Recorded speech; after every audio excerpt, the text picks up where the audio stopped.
You're just funny. It's funny, the way you tell the story and everything. Funny how?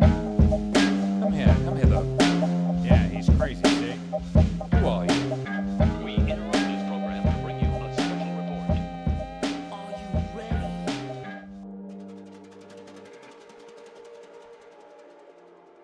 Today, you would not believe, is a great episode. I say that with most of my episodes because it's typically true. But it's a lot of fun. Danielle Broida. She is a registered herbalist and a holistic nutritionist. She currently is the educator over at Four Sigmatic, which you guys hear me talk about on the podcast all the time. If you want to ingest adaptogens and some good mushrooms that help with cognitive function, your immune system, there's just tons of great research out there, and Four Sigmatic is literally in front of doing a lot of some great work to get us working these adaptogens and these cordyceps and these mushrooms into our diet. Let's be honest, it's hard to do, right? I don't want to be taking 15 pills a day to get all the benefits of mushrooms. Four Sigmatic allows us to ingest these mushrooms in a way that is into our normal diet. So they'll have protein powders. They have a immune coffee that I have, which is really good. And then some incredible creamers that they just came out with. But just absolutely incredible company. I love them. They're not even supporters of the podcast. I just enjoy their products a lot. So we talk a lot about that and the benefits of mushrooms. But, more importantly, we talk about things that you could do at home, like today. Things like breathing properly, drinking water, like good water for you, where sometimes we think when we filter the water that it's the best for us, but really you're subtracting a lot of the minerals and vitamins that our body craves and it needs. So we talk a lot about a holistic approach to eating and drinking and just being better. It's always a good conversation. Typically we go into it thinking we're going to talk about one thing, but we go off on multiple tangents that I think you guys are going to love. You're going to get a kick out of. But sometimes when we think about how we're eating our food, we're just using ceramics or plastics for our dishes, right? But we also don't think about how damaging that could be, not just internally to ourselves, to our body, and ingesting those plastics and toxins, but the waste. When you're done with that plastic cup or that plastic bowl or that glassware, what do you do with it? You throw it away and it ends up in a landfill somewhere. Well, Rainforest Bowls, I love. Rainforestbowls.com. You can use the code THEBARARDO and check out a plethora of kitchenware that they use, not just utensils, but plates, bowls, cups, all kinds of great stuff. And it's all recycled from coconut shells and wood cutoffs. What Rainforest Bowls has been able to do is they've been able to plant over 10,000 trees in the rainforest. Coconut trees will actually get chopped down, and usually most companies will burn those wood cutoffs and coconut shells and they'll be wasted. Well, what Rainforest Bowls does is they repurpose that into a bowl or a plate or utensils, and they sell it to you at a huge discount. It's shipped directly to your house, to where not only can you get some really beautiful kitchenware, you're helping the environment, but you're also not wasting anything. You're not wasting products, and it's all sustainable and it's all good for the environment. So it's really in tune with today's episode with Danielle. Give her a follow if you haven't already at Danielle Ryan Broida. Check out Four Sigmatic if you don't already order their great products. But without further ado, let's get into today's episode. Everyone, please help me welcome Danielle Ryan Broida. I'm glad we were able to finally do this. I was looking back at our last episode. It's like, I think it was like 2 years ago.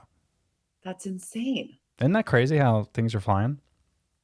It was 2 years ago already? 2 years ago. Yeah, because I was in my old house, and it might have been like 18 months, but yeah, it was close to. Isn't that crazy? So, Yeah. so I was in my old house too in Colorado. Oh, you were. That's right. Yep. And I moved to Venice. So I'm on the same street as Four Sigmatic headquarters now in LA. That's so great. That's awesome. Yeah. How was the move during the pandemic? Did you move during the pandemic? Oh, it was such a shit show. Yes and no. I basically was out in LA for a work trip, March like 12th or something. And my mom lives out here. So I was supposed to go on my flight back like the day everything locked down. And I was like, Mom, I don't feel safe going on. My flight didn't get canceled, but I was like, I don't really feel great going, back on this, back on a flight right now with a bunch of people. Can I stay with you for a few days? She was like, yeah, of course. That turned into 3 months. So lots of mom time, and then went back to Colorado in like June and was there for a few months. And my house that I had been in for 6 years out there had black mold, which is like super toxic. Yeah. Basically found had to get out the next day. Totally unexpected. So like put everything in a storage unit for 6 weeks, was like traveling, staying with friends around the country. Like, where am I going to go? And ended up being out in LA for another Four Sigmatic like team summit. We all get together in person a few times a year because we're remote. That's cool. And I like walked by this house that's now my home. And there was like it wasn't even online. There was like a flyer out on the street. Oh, that's so cool. Up, and yeah, it was definitely meant to be. Wow, that's wild. Is that common in Colorado? I would imagine because of maybe all the agriculture and the trees out there. Is that black mold common for those houses? I mean, it's so dry. I was at like almost 6,000 feet elevation, which is you would think that there wouldn't be a lot of mold that would form up there. Yeah. But there was that massive flood in Boulder. I don't know if you remember. I think it was like 2015. I was in India at the time, living over there, and I saw the like downtown Boulder on the TV in Varanasi.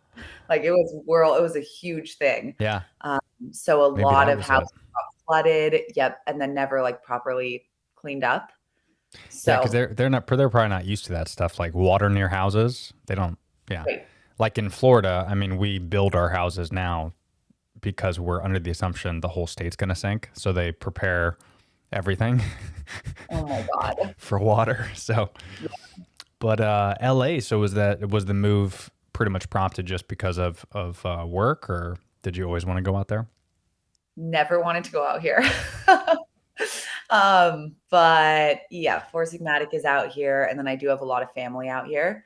So I have a That's cool. 7-month-old nephew, and it was really great timing. My grandmother's 91 and lives down the street. So kind of this like precious window of time where I can be with loved ones and work happens to be right here. So Yeah. No. not forever. I miss nature very much, but I bet. Yeah, I got a buddy. I just had him on the podcast a few weeks ago, but I barely talked to him. I FaceTime him, once every couple of weeks, but he's out in LA. He's an actor out there, and he used to live in Florida, so of course we go back and forth on stories how it's a vastly different state than Florida. Like, oh my God. it's perfect that they literally are on the other side of the country because they are total opposites. So it's just funny to hear some of the stories, but I hear What's the big contrast you guys have been? I mean, so many, but I don't know if there was one. Okay, this is what someone responds in LA. This is what they respond in Florida. The homeless epidemic is what we talked about a lot, because when I was out there 2.5, maybe 3 years ago, and I saw him last, he had a movie premiere, and we went out there and we were just hanging out, me and the wife, and we stayed in San Francisco. And just in the 3 years that I was out there, San Francisco has been like, it's unrecognizable. It's just crazy. So we were talking a lot about that, and then how, in Florida, you're going to have homeless everywhere. I just think that it's a little bit more affordable. It's just the bottom line is you can live near a beach in Florida, and it's just as pretty, if not more pretty than California, but you're not paying state tax.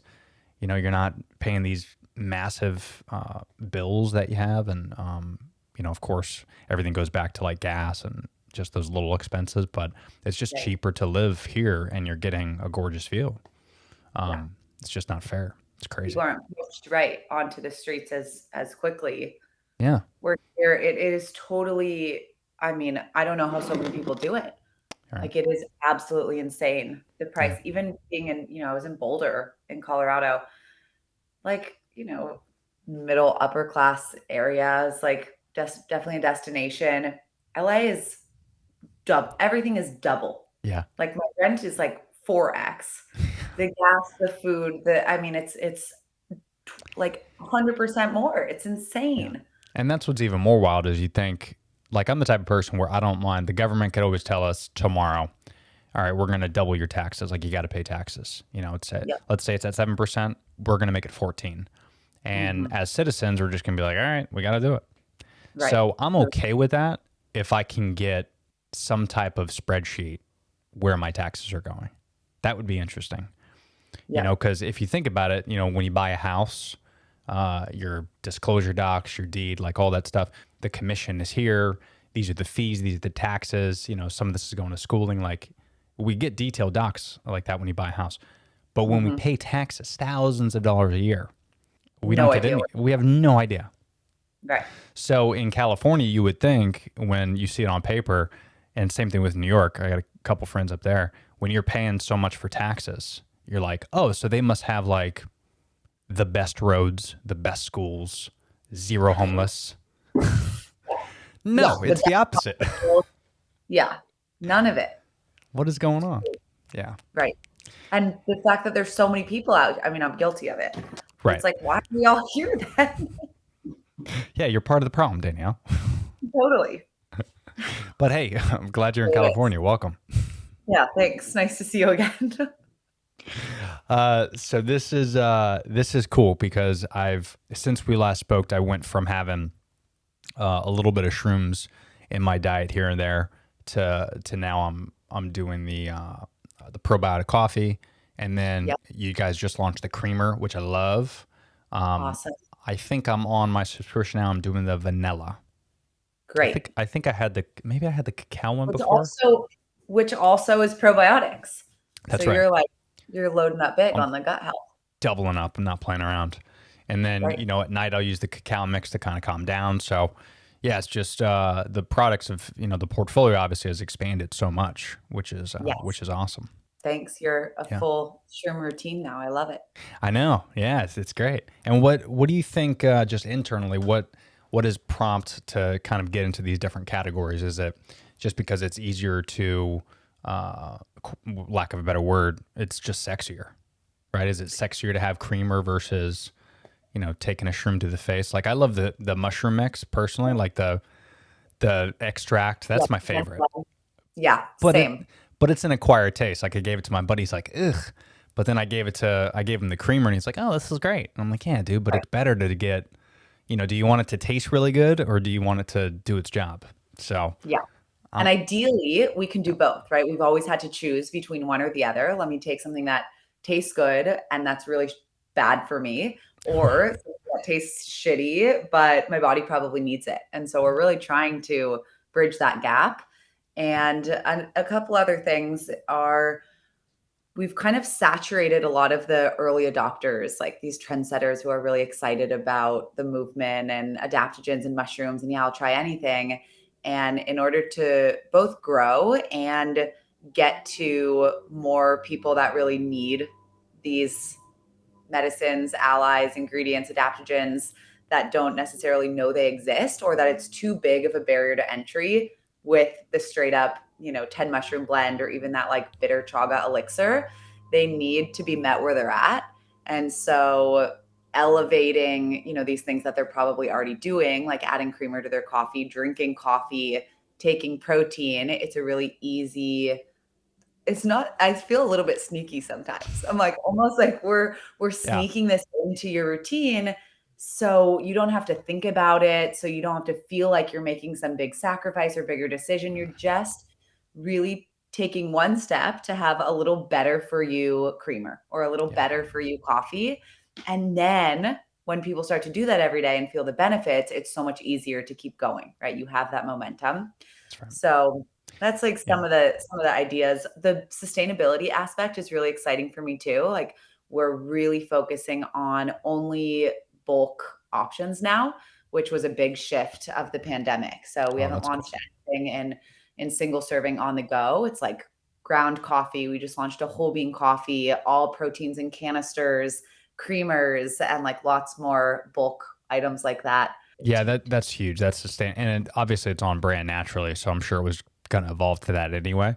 But it's, that's a big thing that a lot of, I stopped using proteins in particular. And the Four Sigmatic peanut butter one is my favorite. I'll do that with a little cacao and a banana, some frozen berries. Oh yeah.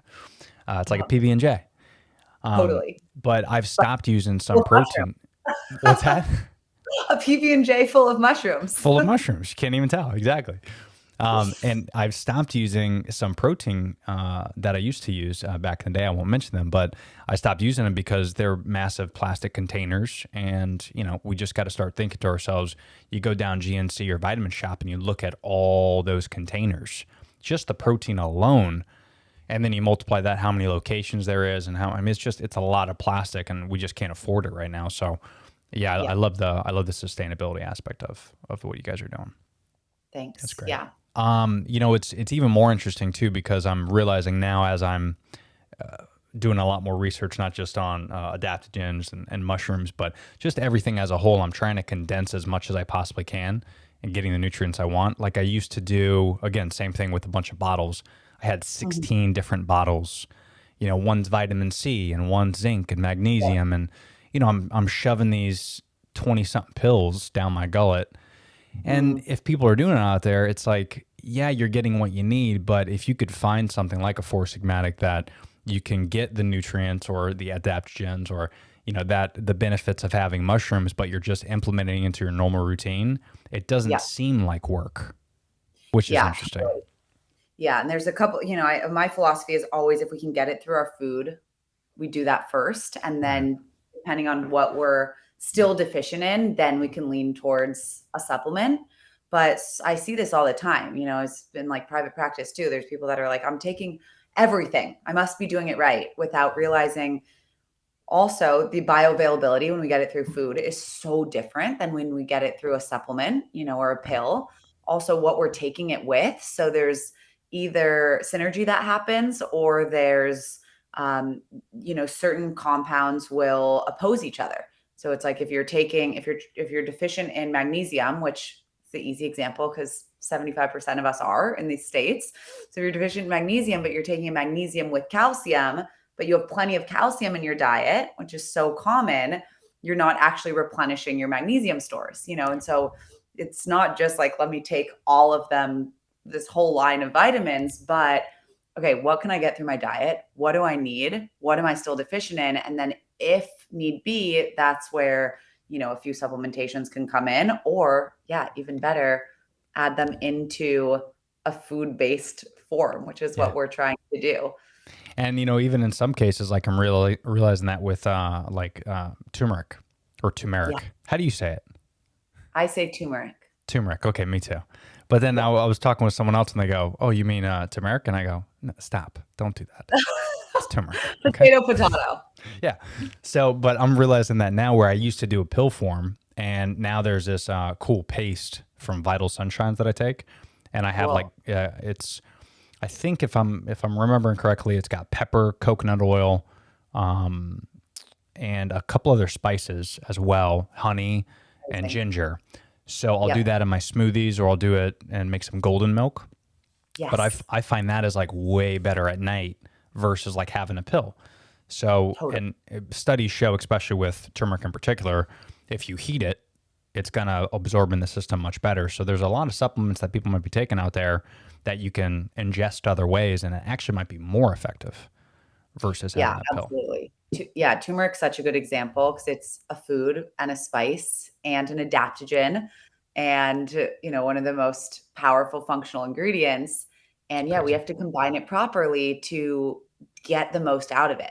It can be so simple if we have these like guardrails. So like the fact that has black pepper in it, awesome, right? The curcumin, like the curcuma longa, it's so helpful to talk Latin names, is the Latin name for the turmeric root, and the like premier anti-inflammatory compound.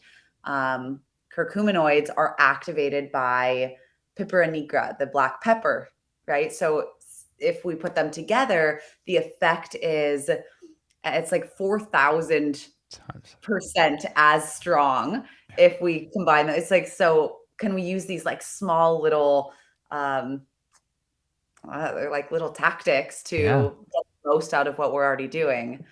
And the science behind it is fascinating to me because turmeric in particular, I've been diving a lot of research in as well as shrooms, but it's so weird that like who figured out the perfect blend? Obviously I believe it was derived from India, right? It's a spice from India. Yes. So eventually they're like, hey, that with black pepper, that's the best effect. But imagine how many thousands of years it took to figure out a root combined with something that doesn't even grow near it. Combine those two and it's like, it's Right. incredible to me. It's incredible. And we have to look back at these ancient stories and utilize them. There's so much depth and wisdom and information in the traditional stories behind these ingredients. Like turmeric, yeah, such a great example. How long did it take people to discover that? And we found the oldest evidence of humans using turmeric are in these like clay pots outside of Delhi in India, because it's an Ayurvedic root. And so it's, I believe they're 2,000 years old, these clay pots. Wow. And they had these remnants of turmeric and black pepper and all of these, traditional herbs and healing spices in them. Wicked. And we can look at that lineage and be like, okay, it probably, that's our oldest evidence. Who knows how long people before or what other evidence no longer exists. But that we can say, okay, it took you that long. You figured it out. You clearly experienced benefits, wrote it down, shared it just via stories to your children and children's children, on and on and on. And that is so powerful. That amount of experience is data. Yeah. And we have this like interesting kind of obsession in today's world of show me the science, like show me how curcuminoids interact with, the inflammatory systems in my body, and show me that it's better than a NSAID, ibuprofen or whatever. But we have lost, or I find we don't give that much weight or attention to the lineage. Like, yeah, great. We can prove that this one isolated compound can do X, Y, or Z in the body.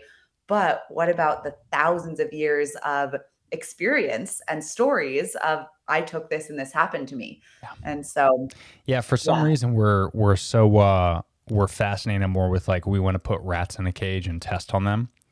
yes, And we want to spend millions of dollars on that versus like, let's just go back a few thousand years and focus on the lineage and the history of it. It'll probably be cheaper and more effective, but instead we want to do new experiments. I think it's just trying to give these professors in these universities funding to do some unnecessary research.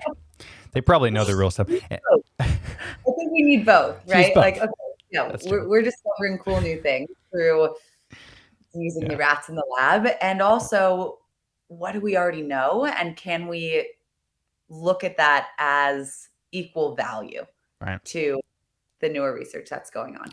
And just like two different lenses. Combine them both. Well, let's get both views. Absolutely. Turmeric is so funny too when you were saying the clay pots. And the only thing I could think about is, of course, you could see that the turmeric is in those clay pots, because that shit stains any bowl that you have. You better wash it out immediately, because that orange is it's prevalent. It was used as a dye for a lot of monks' robes. Oh, is that true? Oh, wow. Yeah, traditional coloring for all sorts of things. Wicked color. Very pretty color. So, yeah. And then speaking of which, so we've obviously known so much in the last hundreds of years of all these adaptogens and mushrooms that are beneficial. But for people that didn't listen to our last podcast, if you can, we might as well get into the podcast now. But what do you do for Four Sigmatic? What's your background and all that jazz? Sure. I'm a registered herbalist of the American Herbalist Guild. I'm a holistic nutritionist. I'm the instructor of mycology at the Colorado School of Clinical Herbalism. And at Four Sigmatic, I head up our education. So wear a lot of hats. Yes, you're busy. Yes, but a lot of passion for the plants and the fungi. And as we've been talking about, their healing potential, specifically in the ancient way. So I'm really focused on how we can revive ancient traditions and keep them alive in modern times to support a lot of the ailments that are really relevant in today's world and that we actually have answers to that are safe and effective, but we may have not known they exist or have forgotten that those things are a viable way to heal us right now. Yeah, especially with, I mean, there's so many, over the counter stuff and medications people could take, and doctors are saying this and doctors are saying that. I mean, from your experience, are you finding that fungi in particular, is there any specific mushrooms that we should implement into our diet? Like, I believe there's maybe 4 or 5 that are crucial, right? Like you should have on a daily basis. What are those? Yeah. So there are specific mushrooms that we should all integrate every day. And even zooming out one step further, I think what we all need to implement are adaptogens in some sense. So about 5 mushrooms are adaptogens, but there's also many other adaptogens. There's about 30, and the rest are plants. So turmeric is included in this category. And if we look at this umbrella category of what adaptogens are, they are non-toxic, they're non-habit forming, so they're safe to take every day. They are normalizing to our body. So they're really helping our body find the state of balance and equilibrium. And they're non-specific, which is really cool. So, and we can get into that a little deeper. Yeah. But essentially the way we can help people think about them are adaptogens help our bodies adapt to modern stressors. And mushrooms do that as well as many other things, like supporting our immune system and our gut health and our energy and our brain. And we can go deep into that. But the adaptogens as a whole are really having a moment right now. I just saw Dove launched a line of skincare that's highlighting adaptogens. What is going on?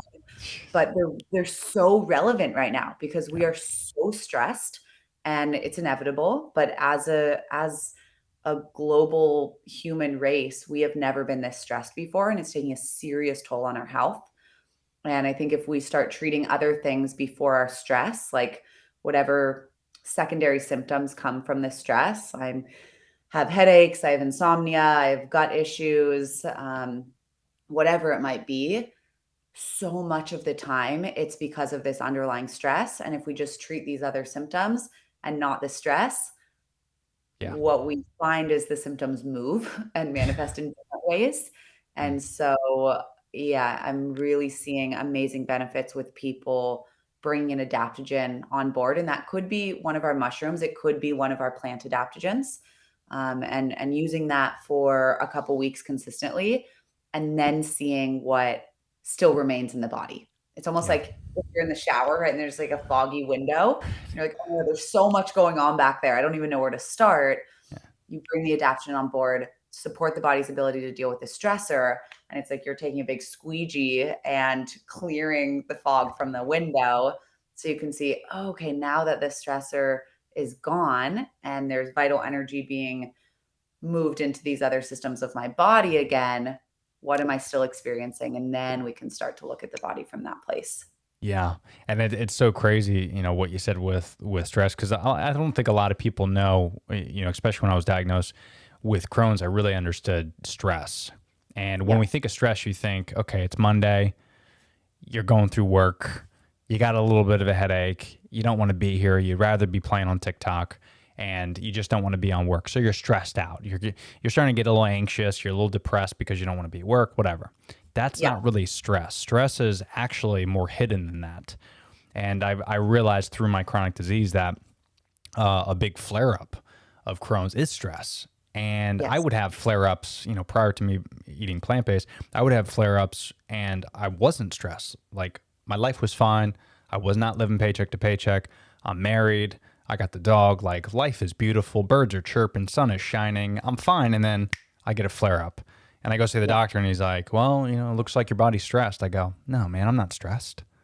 But little do we know, we can't see it. It's internal. And once you kind of focus a little bit more internally on your health, not just mental health, but just physical, like, what you're intaking, and, the foods are so important. I definitely want to get more into that. But what you put in your body is so crucial, because we don't know, especially if it's a processed food or something, that you're buying in the store that's canned or boxed. You don't know all the ingredients, and these are foreign substances. Your body's spending so much time eliminating that. Even alcohol, your body's spending so much time to eliminate these substances that it doesn't know what it is. So it's getting stressed out. Like, you ever imagine yourself, I kind of look at it like you're in a box You're Mm, stuck in a coffin and, your body's trying to fight off this foreign box, this substance, and it keeps fighting and fighting, and it's not really focused on anything else except that fight. And right. when you get these diseases, maybe like a pandemic, and your body's too busy fighting off alcohol and all the processed foods, it can't fight off the foreign virus that's coming because it's too busy. Yes. So that's kind of how I started really looking at things. And even if you think you're eating healthy and it looks healthy, but something that is processed that you're buying frozen and it's frozen salmon, that might not be the best thing than buying fresh salmon. You don't have to eat plant-based if you don't want, but you have to know what's in that frozen food and that processed food because it does make a toll on your body for sure. Yeah, so true. And I love that way you framed looking at stress. I have a really similar way of looking at it. And we think about stress in a certain way, like you mentioned, like, oh my God, my Work. heart's racing. Like, yeah, palms are sweating, work, I'm stressed. But you're absolutely right. That stress is, um, by definition, it's like when we are exerting a force in another direction that causes the need for us to come back to a state of balance, right? It's like Mm, getting something off kilter. And that can be your whole body that you're really conscious of. Like, whoa, I'm stressed. I can't focus properly. I can't get my work done. But it can also be on a really minute level with the processed food that we're eating or the lack of sleep that we're depriving our body of for whatever reason. It could be just pollution that we're inhaling all the time, or drinking from a plastic water bottle, or like the a crazy amount of toxins that surround us in daily life today. Our body, we're constantly needing, as you said, to kind of get back, fight this off, fight this off, fight this off to get back into a state of balance again. And it's so distracted by acute perceived threats to our survival right. that it has to ward off these perceived acute things before it can get into some of the deeper work. And Yeah. we only have so much energy, and it's getting lost in these like quick hit stressors all the time rather than allowing us to be in a state of, rest and digest where our nervous system is calm and we can start to heal and repair and just divert our energy appropriately to live a vital life. Yeah, it's so crazy, especially, you talked about sleep too. That was the one thing for me that really woke me up with the alcohol because a lot of people think, oh, if, because they always hear you shouldn't be eating so late. Don't eat so late. Don't eat so 8 p.m. that's the cutoff. Don't eat so late. But Mhm. then you have like 3 glasses of wine before you go to bed, and you don't understand that when you sleep, that's your body's like only time to really rest. Yeah. And that's why I've done intermittent fasting for so long. I want to get into that too. But intermittent fasting is so incredible because your body is able to heal. Like if you're 30 years old and you've been eating, forget about the baby food, but you've been eating digestible foods, let's say from the age of 2 or 3, all the way till you're 30. So that's 28, 29, 30 years of your body every 3, 4 hours just eating and digesting and trying to process like, what's this McDonald's burger? What is this foreign substance? What is this one? And it's spending all this time. So it literally never rests. And this is Mm. where we come up with a lot of chronic diseases. And that's a big thing they talk about in Crohn's when I was talking to a lot of nutritionists. And it's not just that, it's just any chronic disease where inflammation is caused because the body's just working too hard and Yeah. everything's got a shelf life. So when you have that wine at 8 p.m. and it's 3 glasses, second you fall asleep, the reason you don't feel good the next day is your body's been fighting off that poison for 6 hours when you're sleeping. And you weren't actually in a state of deep sleep. That's right. Right, we see all the time. It's like, people are so stressed throughout the day, whether they realize it or not, and they're feeding their body things that are creating more stress rather than healing. So, okay, I'm eating this sugar, I'm eating this quick granola bar, I'm having this cereal, then a fourth cup of coffee in the afternoon, and we're on this roller coaster.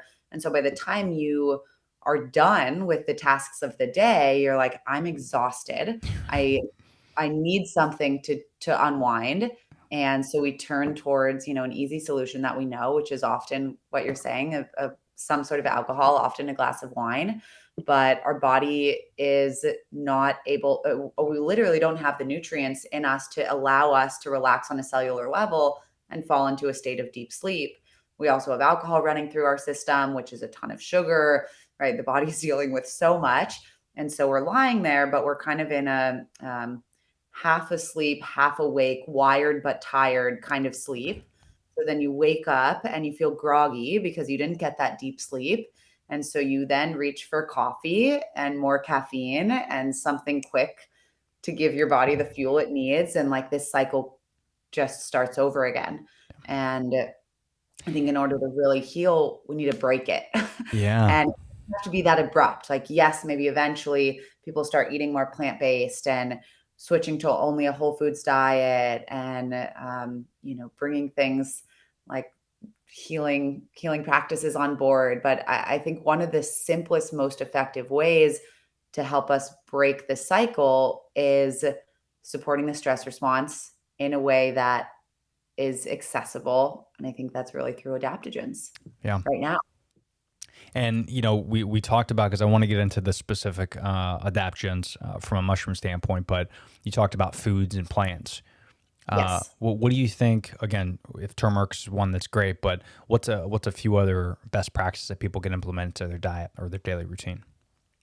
Yeah. So consistency is really key. So I always want to preface, I've worked with a lot of individuals with Crohn's and a whole range of autoimmune conditions, and we have to meet ourselves where we're at to experience true healing. And so I could say, start, taking this amount of mushroom on an empty stomach first thing in the morning and drinking X amount of water that is spring water and elevated with all these trace minerals, and change these things out of your diet, cut out the big food allergens and sensitivities like dairy and gluten and soy for a lot of us. And like but that can be really overwhelming and almost push people in the other direction. Like, Right. You, Danielle, I'm not going to do it. So rather, I encourage people to think about where you're at and what is one easy thing that you can try to do that maybe even feels like adding to your life rather than taking away. So this is really big when we're in for the long haul with a healing protocol, is how can I bring more on board before feeling like something's being stripped from me? Maybe that's adding an extra carton of berries into your week. Maybe that's incorporating 3 more colorful foods. Maybe that's drinking a different type of water that might not be out of a plastic that's leaching into your water, but maybe you switch to a filtration system at your house and add trace minerals in it, or a squeeze of lemon or a pinch of salt. Maybe that's switching your coffee to a better for you coffee. Maybe you start with just regular coffee to then you go into organic. So we're not having so many pesticides in our diet. Talk about stress. Oh my God. I just learned the average American is eating like 7 pounds of pesticides a year. So think of all those stressors just from not eating organic foods, even if we are eating kale and blueberries and quinoa, and yet it's full of herbicides, pesticides. And sorry, I don't want to interrupt you, but you made me think, did you read this? Because I want to get right back to the food. Did you read the article that just came out the other day about microplastics found in blood? No. Yes, Spark Notes. I'm gonna text it to you, but I want to read this quick little part here. Where is it? Okay. Oh my God. Where was it published? It was. I'll cut this part out, but so it's Hindu.com. Cool. The Hindu.com. But yeah, so half of the blood samples that they tested found traces of PET plastics that are widely used in drink bottles. Scientists have discovered microplastics in human blood for the very first time, warning that the particular particles could be making their way into their organs. The tiny pieces of mostly invisible plastics have already been found almost everywhere else on Earth, from the deepest oceans to the highest mountains, as well as in our air, soil, and food chain. Yeah, I'm going to send you this article, but that to me just tells me, like, hold on. So that's just microplastics that it might not even be, let's say you don't even drink bottles of water. Right. But if you're just eating fish, salmon, depending on how it's caught, I mean, when these plastics end up in the ocean or in their soil, again, everything's coming from the ocean and the soil that we're consuming. So if we don't take care of those two roots, it's right. It's terrifying. Yeah. And even on a household level, my friend Christian, he has a great podcast, Heal Thyself podcast. He just did an episode about plastics in the home and how these are leaching into our bodies as well. So even things from what are we storing our food in? Not only what are we buying our food in if we're buying them in plastic, but what are we storing our food in if we're not using a glass Tupperware and we're constantly, putting our food back in plastics, or what are we cooking with, right? A lot of us are still cooking with Teflon and nonstick pans that we're literally heating that up and directly melting that plastic into our food and eating it. So you're right. It's not just plastic water bottles. It's the plastics everywhere. And it can seem overwhelming and unavoidable. And so coming back to the food, or like, what are these simple things we can do? We have to really boil it back and say, okay, I'm going to do one thing. And then you do one thing for maybe a week. And maybe it is as easy. Maybe you don't even get into the diet yet, because that can be really contentious, right? People are really connected and almost like attached to the way that we eat or what we eat, and for good reason. It can be comforting, it can bring back memories, it can be what there's so much around that. And diet, even the word diet itself, can be really triggering. So maybe you start with like switching to a cast iron pan, or switching to a glass Tupperware to store your food in, or like I mentioned, instead of buying one thing conventional, you switch to buying it organic, right? There's the dirty dozen, which is really helpful for people. It's like you don't have to start with all of your food switching to organic, but there's certain foods that accumulate more herbicides and pesticides than others. So maybe we start with that dirty dozen and just buy the foods you eat of those 12 organic, and start removing some of the pesticide load that you're feeding your body. Yeah. But yeah, meeting yourself where you're at, starting small, adding before taking away, and then bringing something on board that's actually assisting our body in feeling better so that we can be motivated to keep going. Yeah. And that's where I think the things like adaptogens, whether it's more common ones, so there's adaptogens like turmeric and cacao and goji berry, and then there's some that might be more foreign to some people, like reishi and cordyceps, ashwagandha, holy basil, right? There's a whole spectrum of these super plants and mushrooms that can really support our bodies to help us on this path to healing. Yeah. And that's huge. I love what you said too, because sometimes I get guilty of that as well, because my history in health and wellness, and as a trainer and everything that I've gone through, sometimes, especially on the podcast, where people are like, hey Tony, I've done this XYZ. I go, what? You've done all that like tomorrow? Like you've changed that whole? They're like, yeah. I was like, oh dude, I should have. Yeah, that's my fault. No, don't. Take your time. It's not a sprint, it's a marathon. You just gotta pick a few things here and there, because what's super interesting about what you're saying is if you do have those couple things and you pick apart and you try those out and you do see those benefits, not only are you going to help keep going, but you'll actually see benefits, and your body will naturally just get used to going that route. It's very similar to if you never have salad and you just have pasta every single meal. If you just cut out the carbs and you start eating salad, yeah, it's going to suck at first. You're going to load it with dressing. Try not to. But once you start doing that, your body's going to be like, ooh, salad, this is good. I get the nutrients from this. And your body's naturally going to crave that. But we're so used to craving sugars and artificial sweeteners and carbohydrates, because that's what we've been fed for 20, 30, 40 years. We got to break the cycle. It takes 21 days to form a habit. Well, it takes more than 21 days to break one. Is what I say. Yeah. You got to give yourself a solid month to get off the booze, get off the carbs, pick one or two things, and get away from it, wing yourself off, and then you'll see the benefits from that stuff. Yeah. And I think as we wean ourselves off, adding in what's going to support our bodies to keep going. So it's like, okay, we're weaning off and then we're replenishing at the same time, because it can be really challenging to, let's say, break the blood sugar roller coaster. Like we're eating carbs and sugar our whole life. And, I see this a lot. Well, how do we, if someone's really craving something, it can be almost impossible to just like, we don't have that much. Some people do, but it's hard to have that much will to just say, okay, I'm not going to do it. I'm not going to do it day after day, if your body is really craving something, right? So, and I also speak about the wisdom of our body and listening to our body and our body's messages.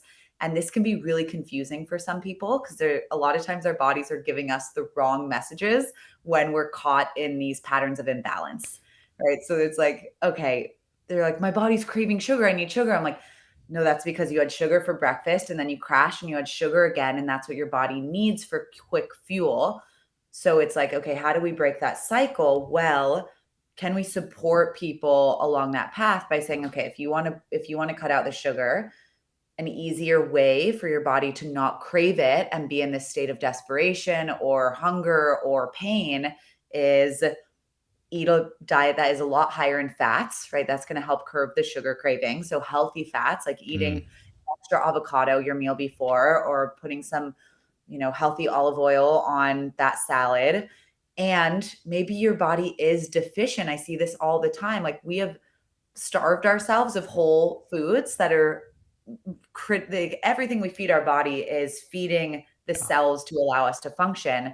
And so many minerals specifically, but vitamins, omegas, minerals we don't have.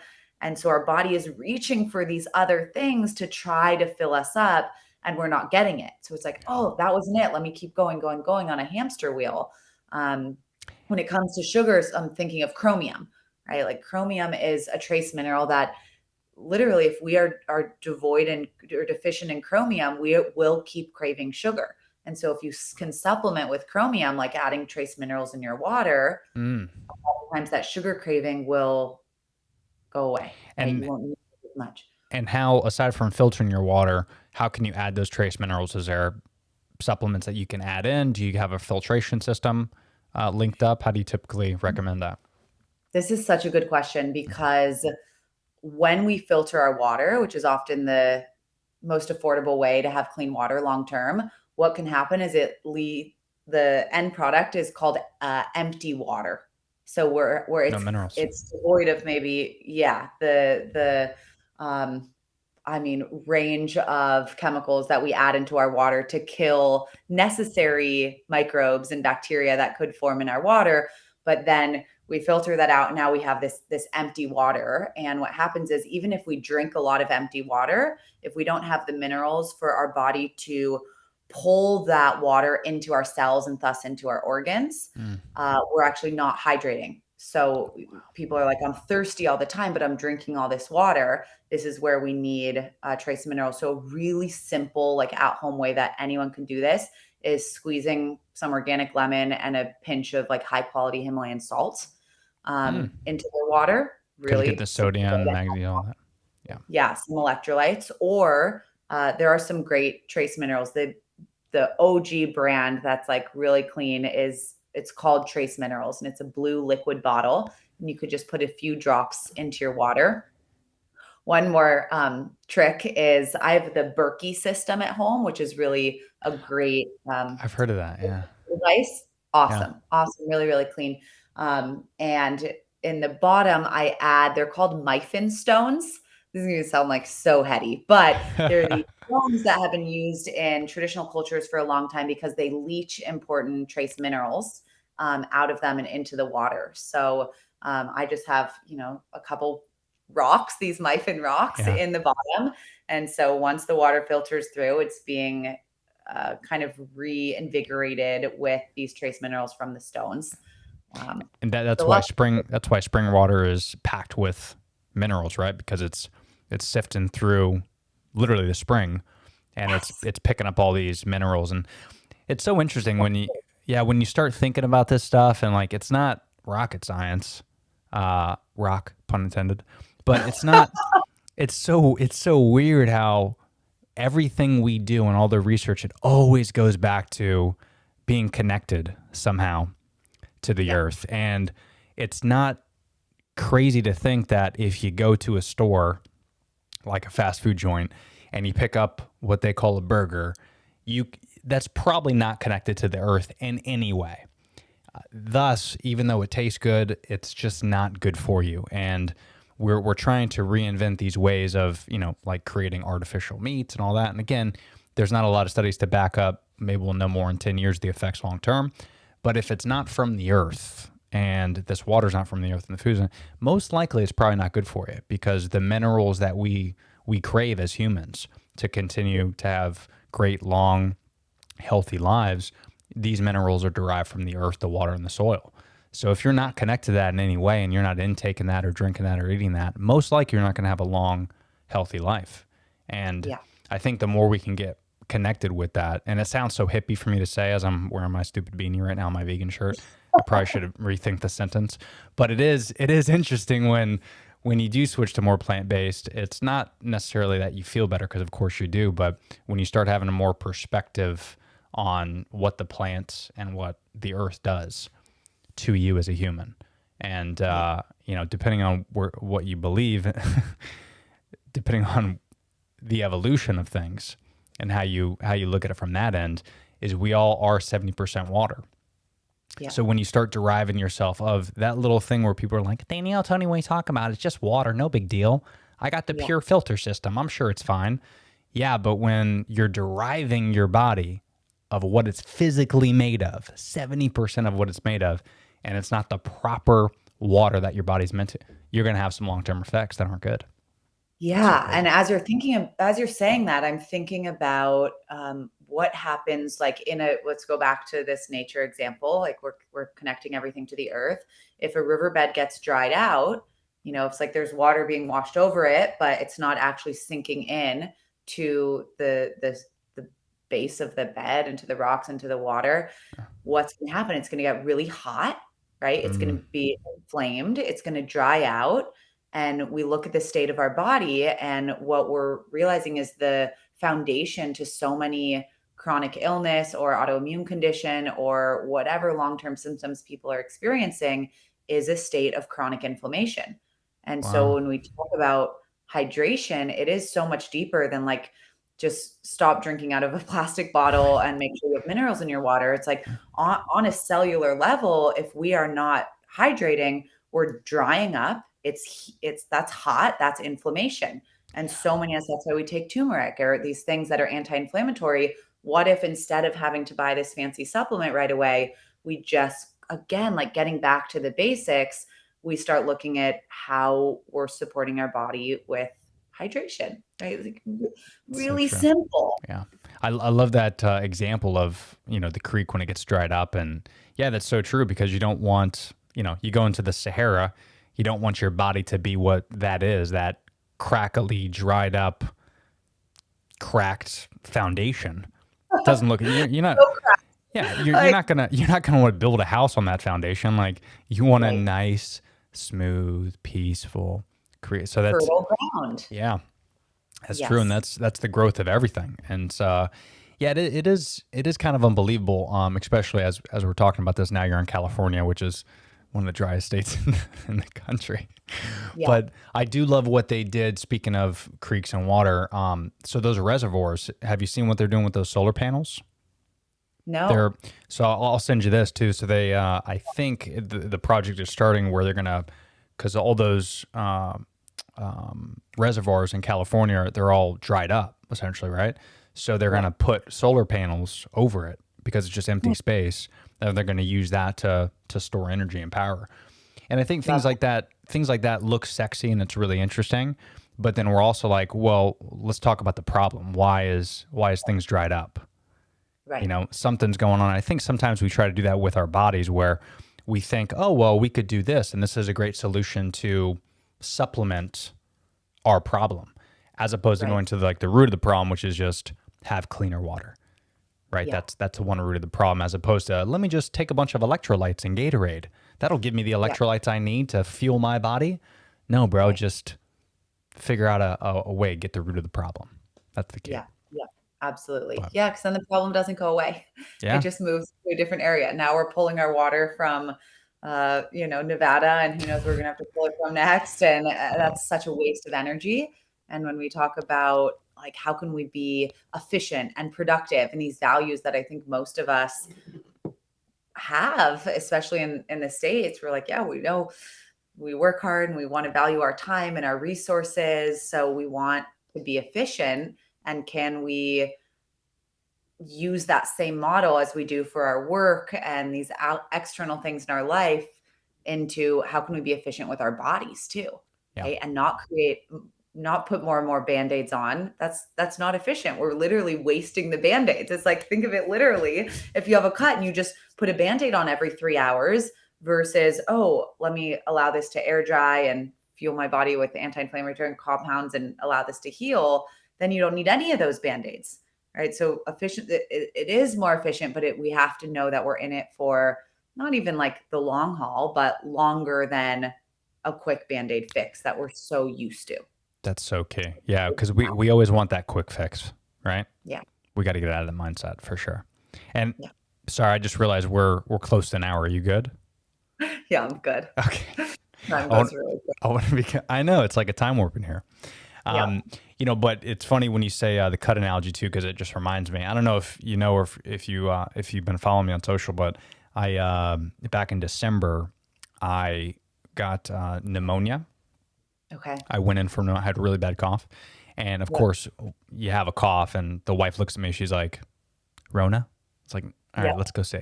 So that's the first thing we thought, right? So they go in there, they do an X-ray, they do the test, no corona. Still haven't had it, knock on wood, in 2-something years. But then they're like, well, you definitely have pneumonia, so here's some antibiotics. And that didn't work. And turns out it got worse after a couple weeks. And then about mid-January, I went back in for an X-ray, and it looks like the pneumonia got bigger. And it was actually a tumor in my lung. What? Yeah. So good news, though, is it was benign. But they ended up having to remove a chunk of my lung, about a third of my right lung. And I just got out of the hospital like 7 weeks ago. Oh my God. So it's pretty wild because it's still numb on my whole right side. Like my nerves are still not activated yet. It feels like that whole side of me is like asleep. You know that feeling where like your legs fall asleep? Totally. So, but the reason I bring that up is my wounds are healed. I got like 6 massive scars on my side, like where my lat is, but the wounds are completely healed, and I kept bandages off, and it was kind of gnarly to see them. But the doctors, the first thing they said is like, other than that, like you'll probably recover a lot faster than most of our patients. Your blood work's good. It seems like you're eating healthy as well. And of course, they prescribed me a bunch of Percocets and Oxys. I never took that. I just did what I had to do to increase my sleep regimen, and of course, there was a little bit of pain, but the pain is better than putting in these toxins that will actually prolong the pain and cause other issues as well. So I bring that up because if I went down that route, I went down the toxic route and did that, I would have a lot more issues from that. And I think that's what we kind of do with a lot of stuff is we try to supplement to make things better right away, as opposed to powering through the pain a little bit. It's a little bit of a challenge, but then it's going to be more of a holistic and a better environment for you long term. Yeah. And I'm just thankful that I was and is, I am as healthy as what I am, because I feel like if I was down a different path or maybe didn't treat my body good prior to, I would have been in a different situation. So, Yeah. Thank God you're okay and that they found it. And this is like the exact analogy going back to what we were talking about in the beginning of how we need both or maybe many approaches to supporting our body. Like, thank God you were able to have this surgery and they were able to remove this tumor to allow you to heal. And also, thank goodness that you take care of your body in a way that you are able to heal and recover. And so it takes like both ends of the spectrum. And I think we're realizing that more and more. Like, it's not just one approach. Like, yes, you got that surgery, but then you're not going to go eat Cheetos and Gatorade if you expect that to heal. But also, you couldn't just continue, with your diet and supplements and the beautiful healthy lifestyle that you lead and have that tumor go away. So how can we take the best of these both sides of the equation, and the science, the tradition, the holistic and the modern, and bridge that in a way that we can take the best of both? It's like really not criticizing one or the other, but like, let's elevate these both and not even put them on two ends of a spectrum, but being like, okay, at what point does this make sense? And does this make sense? And can they coexist? And I think they need to, for us to move through things. It's like, if someone, the average American's on like 5 to 7 medications. Okay, no problem. We'd still, let's see if we can improve the water that you're drinking. Right. And let's see if we can switch to that away from the dirty dozen, and like That's right. these small things to coexist and then help get you on that path. Yeah, baby steps, baby steps. And and there was a part of me, especially when when they first told me about that, they showed me the X-ray, and I was like, dude, how? Well, really, it's a CT scan, but I'm like, how is this possible? Like, how, cancerous or not, how the hell can I have this? Like, I already got Crohn's. Enough's enough. I said to the doc, I go, come on, seriously. Like, he's like, it happens. Yeah. And it happens. So there was a part of me, like, there was a little bit of depression, I'll admit, especially when I was in the hospital, because I was in the hospital for almost 2 weeks. And I'm like, then why do I eat healthy? And I think a lot of people, I've been talking about this a lot since I've been out. And a lot of people tell me, they go, well, why would you eat healthy? Because Tony, you eat healthy and you got a tumor, you got Crohn's. And I go, well, dude, listen, I mean, at the end of the day, I might be dealing with this issue with not of me eating healthy the last 3-4 years. It could be just what I've been doing for 30 years. I wasn't always like this, and that's what people don't understand is just because you eat Cheetos and soda every single day, you're not going to get sick tomorrow. You might not even get sick next year.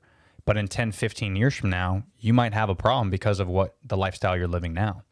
And I did not have the best lifestyle in my 20s. And maybe that's caused. Maybe it's just now popping up. It's possible. But eating healthy and being healthy, you're still going to have issues, but you'll be able to recover from those issues faster based off the lifestyle that you lead.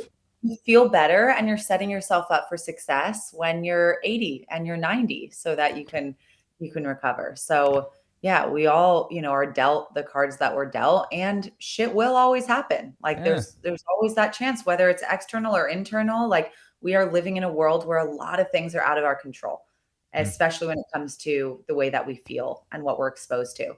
So what can we control, and can we, start to support our body in a way that we know feels good, both short-term and long-term, in in these small ways. And so, not like beating up on yourself, but being like, okay, this happens. And now I'm even maybe more motivated to prepare your body for long-term success so that when something happens, it's like flipping the whole model on its head. It's how can we pre-charge so we don't have to recharge, right? How can we prepare our body so that when things are always going to happen, it's inevitable. But ideally, if we've been taking care of ourselves, we have the tools to more quickly deal with the stressor or the tumor or the disease or whatever is thrown our way, and then bring ourselves back into a state of equilibrium and keep going, right? And keep moving. So I mean, way back in the day, in the caveman days, there was one saber-toothed tiger. There was one saber-toothed tiger that the village was like scared of. So when you're born, your dad trained you to kill this saber-toothed tiger. He trained you on spears and bow and arrows, and he's making you do push-ups and burpees. I don't know what they were doing back then, but he's training you to kill this. You might have been 30 years old and you've never seen a saber-toothed tiger, but your dad trained you because one time when he was a kid, the saber-toothed tiger killed 15 people. So they're preparing, and that's kind of how we have to think of it, as you're preparing yourself for like things that might not even happen. There might be an alien invasion we need to prepare for.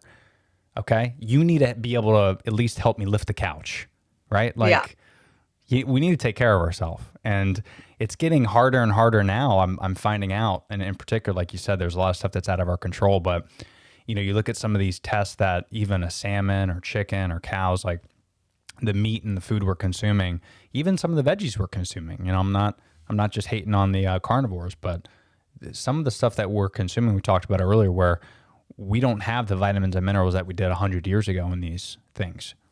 Right. And that's a lot of it is based off the agriculture and what's going on. So we can go down a whole rabbit hole there. That's a whole nother 5-hour podcast, but it is kind of interesting to where we have to fight a little bit harder now to get these nutrients and these supplements in our system. That's it.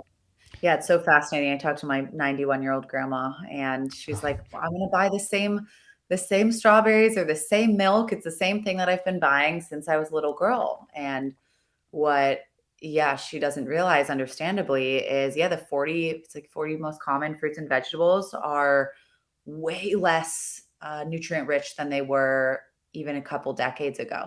It's So crazy. it's not the same. The strawberry that she was eating when, she Yeah. was 10 years old is now really, if we want that same quality of nutrition, we have to grow it ourselves in organic soil and pick it when it's ripe and, eat it seasonally, locally, Yeah. organically, to even compare. And that's really hard to wrap our minds around. So, Yeah, and um, I've especially the last like year or two I've been really fascinated with soil, yeah, and it is terrifying. yeah.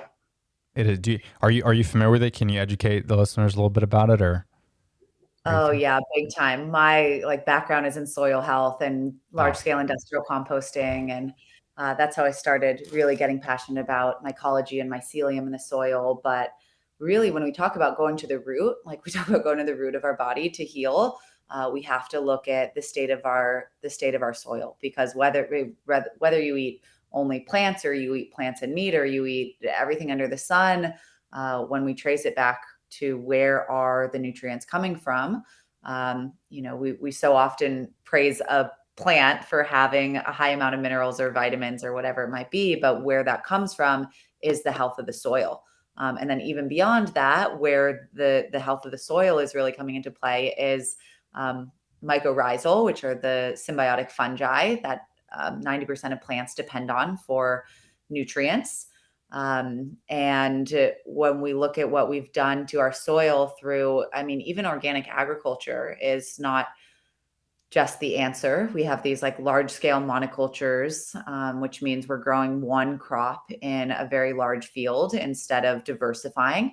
And each plant requires certain nutrients from the soil. So that plant is pulling up that nutrient from the soil. And if we don't rotate, or if we don't have other crops coming in to replenish the soil, we're literally just stripping the soil of its nutrients over and over again. And then more often than not, we're also adding all sorts of agrochemicals. And so we, are the basis of life on earth, which is this soil, this diversity of, I mean, incredible microbes. I mean, in one scoop of soil, there's more microbes and bacteria, and fungi than there are vertebrate animals in North America. This is it's crazy. incredible diversity in a scoop of soil, and we're killing that by literally, when we add pesticides, we're killing pests. We're not just killing them on the plant that is growing from that soil. We're killing all of the organisms that are in that soil, helping to create the healthy plant that we then want to eat and be nourished by. So it's really, yeah, I mean, And by the the way, everything you're saying right now, it's yeah. getting sped up, and the only reason it's damaging our soul is because our fat asses have to eat every 2 hours. Like that's the Mm, only right. It's such a selfish reason, because the Earth can live off 7 billion people very easily.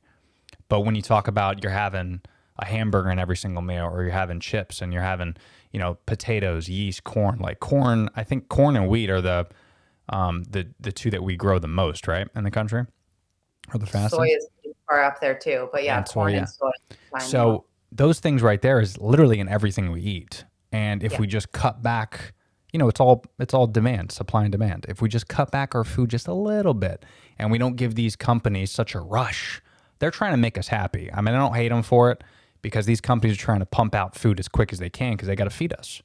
Mhm. But it's like tomorrow, if everyone said to themselves, they're not going to buy a house. That's it. I'm not going to buy a house. Everyone, 7 billion people, no one's going to buy a house. Let's just make a strike. And we do that Yeah. for 6 months. Guess what? The real estate market will drop and houses will be cheaper. Mhm. But everyone's buying these houses. They're so expensive. Yeah. So why would the market drop? Right. If a real estate agent's like, hey, I can make $500,000 off Danielle, I'm going to do it. Right. Right. So it's the same thing with food. Is we got to calm down on our food intake, because these companies are trying to rush to make this agriculture so damaging. It's Mhm. terrifying. Yeah. Yeah, it is. And I think, yeah, one of the most simple things we can do is, I mean, this depends, and I feel really lucky that I have the ability to have a garden bed outside of my house, but we can start to compost, or we can start to be aware of what building soil looks like. It's really accessible, and it might seem really like small and silly, almost like how we talked about water for most of Yeah, this. right. Yeah, unexpectedly. But rebuilding soil, it can be so simple. Like we are constantly accumulating waste. And there's this really silly permaculture song that's there's no such thing as waste, only stuff in the wrong place, which is really Mhm. true when it comes to everything that we are putting in a landfill. Can we start to collect that and maybe create a little barrel outside or a little pile outside and start building some soil? And it's such a powerful process. And then maybe when you have a little soil, you plant something really simple like a mint in there, and you start experiencing, oh, you can have the benefits of mint tea, or I mean, like bringing it back Yeah. to this holistic approach can be so profound and actually really radical, like a really, really radical movement to Yeah. even collecting your own food waste. Yeah, and it just again makes you appreciate the whole process, because sometimes we're talking about this and people probably rolling their eyes are like, well, I don't have control over a lot of stuff. That's too much to handle. Soil, what am I supposed to do? Like, I'm just going to keep eating my corn and my wheat. Yeah, that's all true. But when you do it at home, like you said, and you compost at home and you see the growth and you get that first strawberry, you get that first mint, you're like, wait a minute, that took forever, but I waited to eat mint. I waited to eat strawberry. And then you have that appreciation for that food. And the way you ingest that food is different than when you go to like Buffalo Wild Wings and you take a strawberry salad and you shove it down your gullet really quick. You don't appreciate that salad and that food as much. But when you grow it at home, you're like, whoa, it's a process. It's a different experience for sure. We see that with kids that are growing gardens in their schools. And for the first time, like, I really want to eat that carrot. I grew this carrot. And they're so excited. But at home, like, I would never touch that. Right. And it also reminds me, my best friend is a mindfulness teacher, and she does this exercise with raisins. So she goes, you sit down in a circle and she's like, okay, before we start, everyone eat. She gives everyone 2 raisins, eat 1 raisin. So you eat that raisin, you're like, cool, whatever. And then for like the next 20 minutes, she's like, okay, let's look at the second raisin, and tells the story about how the raisin grew, on the vine. And then like it was dried and the hands that went into it, and then the drying and the shipping and the this. And then you like really look at it and you find every little wrinkle in it, and then you smell it, and then you put it in your mouth without chewing it. You just like take a moment and you like savor it. And it's freaking crazy how much you appreciate one little raisin and the contrast too for eating it first. So often we're just like, pop, pop, pop, pop, pop. We don't think about what we're consuming. And if we, maybe either it's water or maybe it's even just like taking 10 seconds before consuming something to look at it, to think about it. There's this really great story. I'm rambling, but from it was a client that came into our clinic in Colorado at the Colorado School of Clinical Herbalism. And he said, I eat McDonald's every day on my way to work, and I'm not changing it. It's part of my routine. It's what I do. This is my meal. And the clinician he was working with said, I'm not going to change anything about it, but instead of eating the McDonald's while you're driving, can you pull over? Can you pull over for 2 minutes and just kind of look at it and be with it, take that time out and start eating it with a little bit more mindfulness. And it really only took, I think it was 2 weeks later, he came back and she said, okay, how's it going with the pulling over and looking? And he's like, oh, I don't eat that crap anymore. She's like, How about what do you that? mean? He's like, I never thought about it. I never looked at what I was even eating. Wow. And so it can be as simple as taking that time out, looking at it, appreciating it, even like 5 seconds of like what went into this, That's so interesting. That's a great idea. And to add to that too, be thankful for it, look at it, kind of go into it a little bit for a few seconds, but then also I'm noticing more that I'm chewing more instead of swallowing right away. That's super interesting when you do that, because you have like a big, hearty salad or some quinoa or whatever you're into, even if it's something not so healthy, maybe it's just a salmon bowl or something and you got some veggies, but chewing that instead of just tasting the salmon and swallowing it, but you have all these other flavors in there, chewing it and taking your time with it. And it's just a different taste. It's pretty radical when you think about it. And then when you swallow it, you realize, well, that was like 60 seconds. So now you're actually eating slower, which is helping your digestive tract as well. but you're Yes. also appreciating the food. You're getting more of the nutrients, because I think it's something, don't quote me, but I think in the cheek ducts, don't you have more receptors that are able to pick up the food as well as absorb? Yes, salivary glands, but also, have you read Breath by James Nestor? No. Okay, this is a fascinating book, but he Okay. talks about how breathing is so critical to so many. He's like, no matter what you're eating, how much you're exercising, what you're sleeping, if you're not breathing correctly, you're not going to heal. And a big piece of what he talks about is chewing. So as we evolved, we were chewing constantly, like just to get enough nutrients to survive. And so Mm. our mouth was never meant to be a vessel to really breathe through. We would breathe through our nose, and our mouth, we would be constantly chewing. And then with the invention of fire and soft foods, we stopped using our jaws. And so it was easier to digest. So we stopped chewing as much, and our jaws literally shrank. And our noses started getting clogged up because we started breathing out of our mouth. And he really relates. I mean, he looks at all these ancient skulls, how we had this big defined jawbone, where because we were literally utilizing all of the muscles in our face. And when with this invention, like this started shrinking. So we needed to so many things shifted, Well, but now you look at essentially like allergies and sinuses. I'm sure that's a that's huge it. root Our cause of it. teeth issues, our so many issues with our teeth, literally breathing through our mouth now. And That makes so much because sense. it's so fascinating. I mean, and he talks about like reversing snoring and asthmatic conditions, even things like scoliosis through the breath. I mean, crazy healing. And one of his biggest things is we have to chew more. So he encourages like not a lot of the sugary gum, but like a certain type of gum that just literally works all of these jaw muscles and Yeah. enables us to like strengthen our faces again. And It's I so mean, the like wild. crazy stories that come from that. So Well, you need to send yeah, me that book as well. yes, I'll it's throw that amazing. on, I'll throw that on Amazon.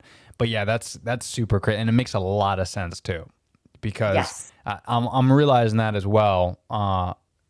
When I'm chewing slow, and I'm realizing that I kind of have to breathe through my nose more, Mm. and I've been doing a lot of ice plunging as well, so I'm Yes. breathing through my nose as well there. But getting your mind trained to not breathe through your mouth is very difficult, and I don't think we consciously are aware of it until you Mhm. start to chew slow and you start to do these exercises like ice plunging, and you're realizing that breathing through your nose, it just feels better. It feels more natural.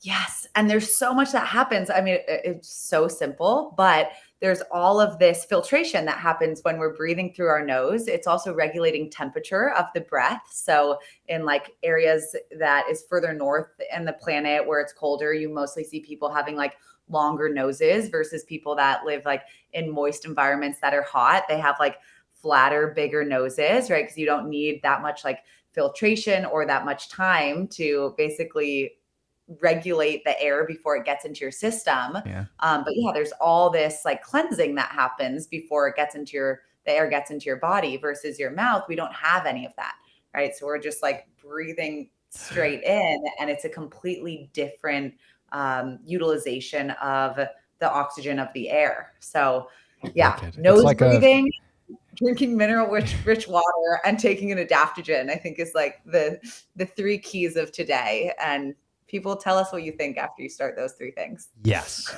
and it's all about the baby steps. It's That's all about the it. baby steps. Breathing, water, and maybe a better for you version of coffee or something. Like Yeah. those are baby steps. We can do that. Those are super simple, and you could do it tomorrow.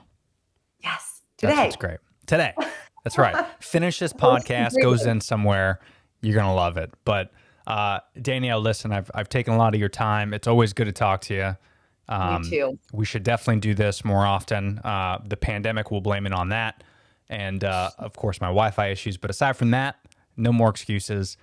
There's much Deal. more that I want to learn from you, but I appreciate everything that you do and your time today. If you can, for people that don't follow you, if you could shout out your social media, what you do, and any websites so they can come find you as well. Yeah, of course. Well, thank you so much. It's always such a pleasure to dive in. We never know where the conversation's going to go. I Which is know. But it's always in the intent to make people feel more vital and alive and healthy. So Yes. amen to that. And you can find me at Danielle Ryan Broida on social, or DanielleRyanWellness.com, or at Four Sigmatic on all social channels, and foursigmatic.com. Absolutely. Well, great. Well, Danielle, thank you so much again. I really appreciate you. Stay safe in Cali, Thanks. and we will talk soon. Great to chat. Take care. Thanks so much.